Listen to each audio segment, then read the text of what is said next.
The St. Anne police have launched a manhunt for a man accused of chopping a woman and her son to death in Linton Park last night. The incident has also left the woman's 12-year-old son battling for life.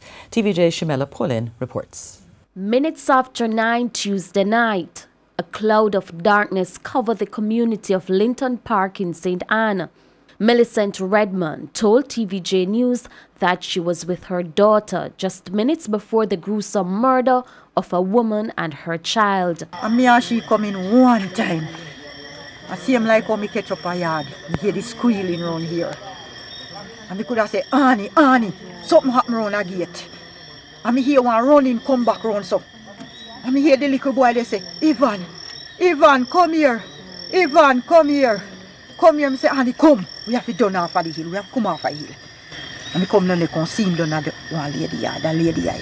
Her daughter, 32-year-old Alicia Francis, was with her 3 children at the time of the attack. Miss Francis and her 10-year-old son, Jamani Jackson, were killed. Her other son, aged 12 years old, was also attacked and is now battling for life at hospital. The third child, her daughter, escaped unharmed. Miss Francis's sister told us that while she does not know the reason for the attack, her sister was in a dispute with a man where she got into trouble with the law. She ended up going to jail because of him. So we wouldn't expect this because they not talk. Me tell him down to last week, so Alicia, you have to come back around here, son. You have to left gate and come back around here, son.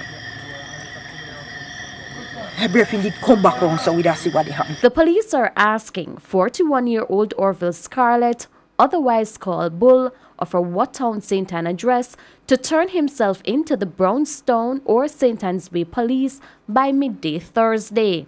Scarlett is being sought in connection with the gruesome killing. So far, we have not yet located them. We are here now speaking to members of the community who are very irate.